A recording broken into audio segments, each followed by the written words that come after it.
Many thanks for staying with us. Now, as the global temperature continues to rise, the correlation between climate change and the transmission of vector-borne diseases like malaria is becoming increasingly apparent. This issue is particularly prevalent in African countries, with Kenya facing a unique challenge due to its diverse climate and geography. The impact of climate change on disease transmission has prompted collaborative efforts between organizations in Kenya to look into what is causing the spread and also take a look at how they can salvage the situation.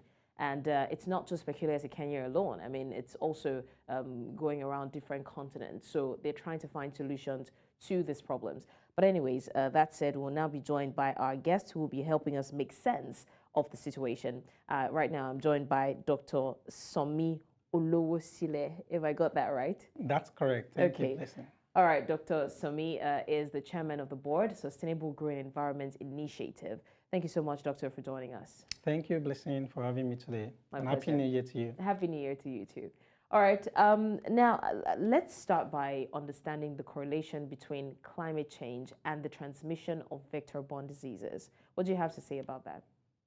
Okay, about climate change, let me start by talking about climate change in maybe a more broader perspective, then narrow it down to the vector-borne diseases that we just are going to be maybe conversing about today. Climate change in itself is talking about the change in the temperature. And of course, it has been the order of the day now. You hear that buzzword, climate change, all over the place, global warming. And what this actually entails is the fact that our human-induced actions are actually propelling something that is transmitting into the atmosphere and making the entire atmosphere warm up. And this in itself is, of course, backfiring because, I mean, it's the environment. And now that the environment is warming up, the environment is also finding a way in itself to fight back some of these anomalies by throwing different kind of things into our environment. And one of which is what we want to discuss today, which is the vector-borne diseases. And some of the number of things that we've seen that climate change have done in the past include some of the flooding that we're experiencing. And of course, there has been a whole lot of that in the news, you can agree with me. And there have been several other things that has to do with our environmental impact. But most importantly, talking about the vector-borne diseases, this particularly include, when we want to talk about vector-borne diseases, you want to talk about carriers like mosquitoes, you want to talk about ticks, right? And of course, these kind of living beings, I will call them, tend to thrive in some kind of environment better than the other. And I will give you just a typical example that maybe might look a little bit more practical, right? Let's look at what happens when we get into our homes and we put on our air conditioner system, right? If you put on the air conditioning system, you'll notice that even though you have some mosquitoes that probably might be within the vicinity, you'll discover that you are hardly experiencing mosquito bites, somewhat. And what that means in interpretation is that means mosquito would try in a way to go hide themselves or to go find a place that is a little bit warm because the environment is becoming cooler.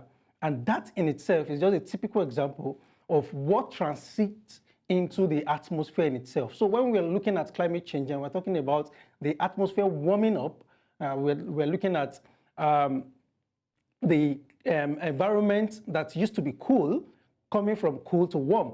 And when that happens, then mosquitoes, ticks and several others, vector-borne disease carriers, you begin to see that they will thrive more in those kind of environment. That's why you see that in the African context, for an example, you would experience more of bacteria, more of malaria-induced infections, which is the vector-borne diseases.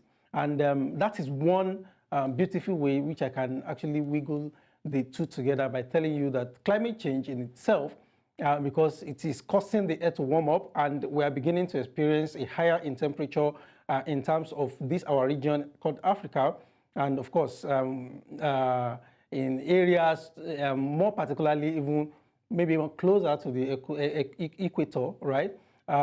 This in itself now means that the warming give rooms for mosquitoes to be able to thrive more.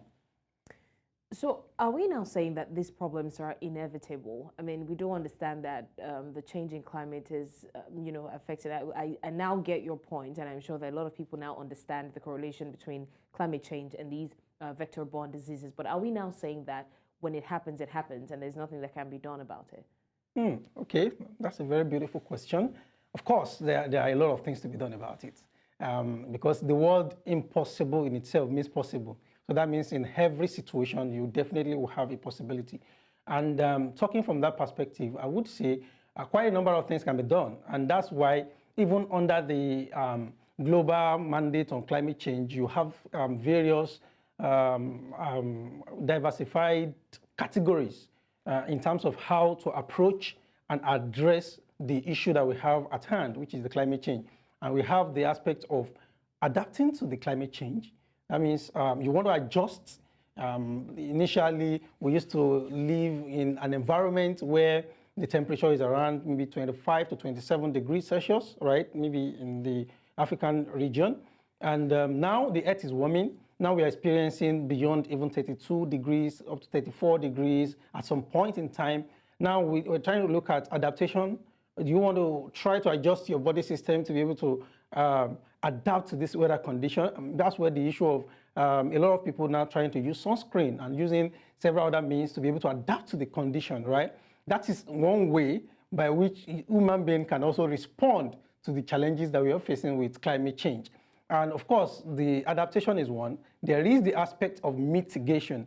And when we're talking about mitigation, then you're looking at one rubs off on one, and both of them becomes a zero, something of that nature, right? We have the issue of climate change, and now we are looking for solutions that can actually, I don't want to use the word mitigate again, that can actually suppress the issue that we have at hand, right? And that in itself is also another measure in which we can actually address the climate change issue and situation that we have at hand. And last, which most often times not, or most times are always not mentioned, is the climate restoration aspect of the climate change. The earth is warming.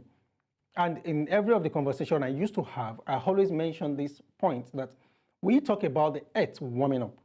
Yes, it's an issue that we have at hand.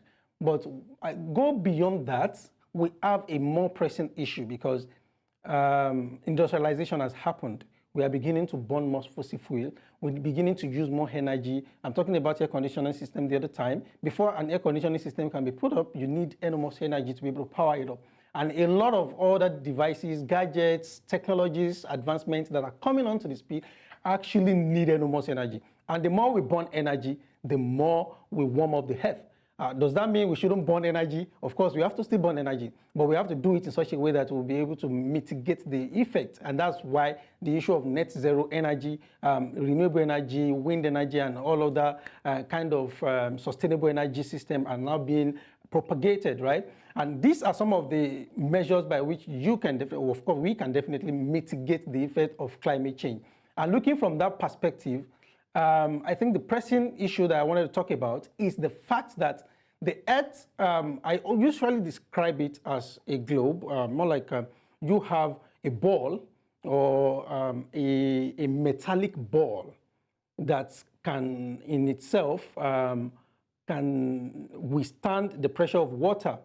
But at some point, you put it in a bathtub.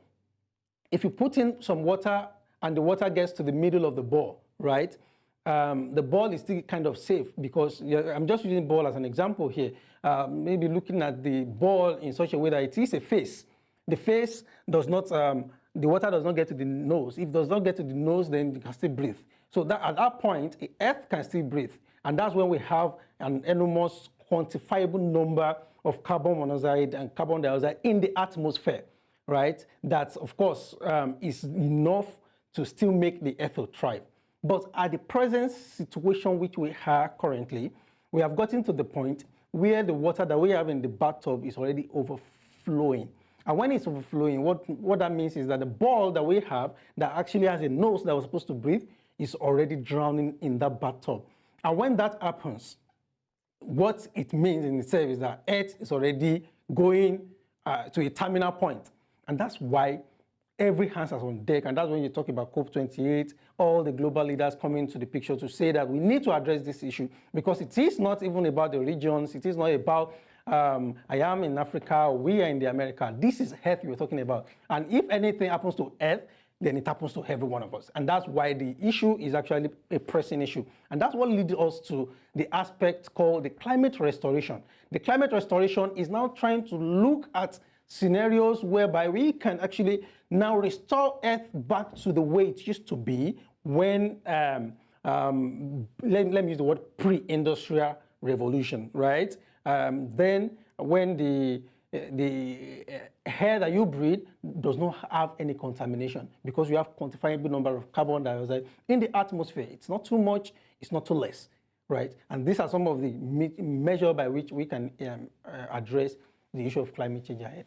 So I want to believe that at this point, different African countries are trying to come up with solution, and not just African countries. Like you said, it's a global problem, right? Anything that happens to the earth happens to everyone. Exactly. So in terms of finding solutions to mitigate the effect of climate change, but most specifically the effect of vector-borne diseases because of climate change, we do understand that Kenya, for example, has some people, some organizations partnering to make researches. Do you know of any other research that has been done, any other findings in any other country where which can help to mitigate the spread of this disease? Okay, the issue about the situation that we currently have in Kenya, where malaria issue is beginning to spike, and of course there had been the level of, how will I use the word now, the health facilities are not even adequate enough to even take care of a lot of individuals that actually have these health challenges. Of course, we have several organizations that are coming up to the speed.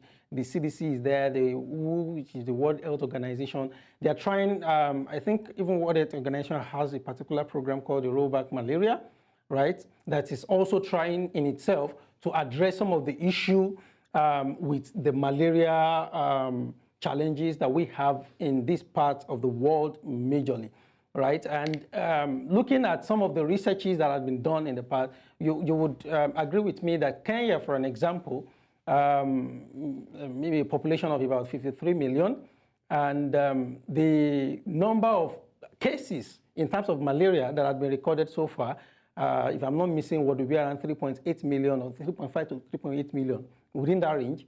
And of course, that contributes enormously because if you look at 53 and you're talking about 3.8 million of kind of citizens having malaria, that is actually, I mean, it is a big deal. And that's why it is important for every measure to be put in place so that diseases such as the vector-borne diseases that we're talking about are actually addressed in the direction of saying that, yes, we have this situation at hand, then we're now trying to look for preventive measures to be able, corrective measures rather, to be able to now correct some of the outbreaks that we have and now put forward actions. Of course, we have several actions that has to do with capacity building, that has to do with policy advocacy, that has to do with even climate resilient health care centers being instituted in several of these regions where we have some of these serious challenges. Right. Now, we can also agree that the same way the effects of climate change and the spread of these diseases are growing is the same way technology is growing. Is there any advantage to that? I mean, I'm asking because we know that there are technological developments and there are different equipment, facilities coming up every day to tackle one problem or the other. So do you think that as a nation, as a continent, in the world at large, we can leverage on this technological advancements in terms of detecting these problems early, in terms of treating the vector-borne diseases and things like that? Absolutely, absolutely, Blessing. If I want to talk from that point of view, I probably want to wiggle back to when the issue of malaria in itself emanates, right? The time where malaria emanates, there were no drugs such as, some of the drugs that you use for anti-malaria drugs generally. Let me not use any word. All right, anti-malaria drugs generally. There used to be a time that anti-malaria drug does not exist. But through advancement and the outbreak of malaria, researchers actually have it that we were able to have the anti-malaria drugs which you use in the space of three days most often times. Then even if you have malaria, malaria is gone, right? And of course, the advancement of technologies that we have in nowadays, including even the artificial intelligence that is even coming up to the picture, is even making it even more advanced, right? And this advancement, of course, is something that we should even be tapping into and be looking into how we can leverage on this aspect, especially within our region, to be able to sort some of these challenges that we have with vector-borne diseases. Right. And generally, what are your hopes for, climate change versus these diseases? What do you hope that we achieve in the next 5 years? Okay, climate change versus the diseases. Climate change, it's actually a very broad topic in itself. So if we narrow it down to the aspect of the diseases at hand, then I would, peradventure, be looking into how we want to address issues such as, let me start from this. This is interesting, right? Let me start from addressing the issue of the SDG1. And the SDG1 is, if I want to use the word in Yoruba, there is a Yoruba adage that says, "Tí ebi bá wọ inú ọ̀rọ̀ mi ò kí ń wọ̀." What that means is that when hunger strikes, then if anybody is saying any other thing to you, you wouldn't even hear it, right? And that's just a typical example of what that means, right? And what that is saying is that we need to be able to get to the point where there is zero hunger, where a lot of individuals can actually eat balanced diet, not just eat. There is the aspect of eat, there is the aspect of eat balanced diet. Because when you eat balanced diet, then you are prone to boost your immune system. And when your immune system is boosted, when even you have some of these attacks, your white blood cell will be ready to attack and be able to sort out some of the problem even by itself, and it normalizes. But when we don't have the aspect of even getting to eat balanced diet, then of course you have already tampered with the immune system, then the immune system is low. When you are stricken with diseases such as the vector-borne diseases, then before you know what's happening, you're already right there on the flats, right? And these are some of the measures by which we should be looking into, because it's very important. It does not just solve the aspect of the vector-borne diseases, taking it and eradicating it or taking it completely away, but it solves the problem of even livelihood, right? So we are looking at this particular challenge because it is a great challenge. Some people will ask me, how does this relate to climate change per se? Well, it definitely relates. And when we are looking at climate change, we're talking in terms of adverse weather condition. And what that means is that in places where yields used to be 1,000, when the temperature rises, you begin to experience dehydration, you begin to experience even on the, let me talk about the environment, you begin to experience drought, then even some of the yields from the farmland are going to maybe from 1,000, you are experiencing or you are harvesting maybe say 200. Then there's a problem and you have more than 1 million to feed. And that's where some of the challenges also come from. So all of this issue needs also to be addressed. And we're talking about climate change. We're talking in the direction of food security, just like I mentioned. We're talking in terms of water security as well. Because, of course, we talked about Kenya just now. And Kenya in itself, right, just some 2 weeks, a month ago, or thereabouts, experienced some serious flash flood, where it was even purported that one particular, is it town or village, was completely eradicated from the map, right? That's actually, that's grievous. And when you're looking at flash flood taking over and completely eradicating let's just use the word town like that, then we should be fearful that climate change can actually eradicate the entire atmosphere, the entire, what's it called, ecosystem that we have.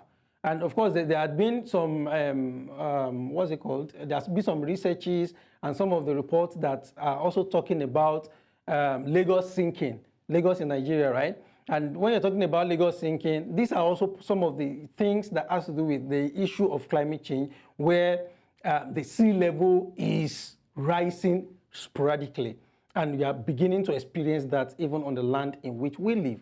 So these are some of the challenges that needs to be well addressed. And when we're talking about flooding, talking about some of the solutions, right? We're talking about looking at how we can now utilize rainwater, because rainwater most often times the precipitation is beginning to increase and we're beginning to experience more rainfall, and of course that is leading to flood. But now it's important for us to be looking in the direction of how to be able to manage rainwater effectively, so that majority of the rainwater that enters into the plot of land of individual owners does not completely come out. Right. These are some of the things that we need to now start addressing. I just mentioned Lagos for an example. It is important that we need to start putting some of these things into perspective and into picture. And then when we're talking about climate change and these vector-borne diseases, they were talking in terms of air pollution as well.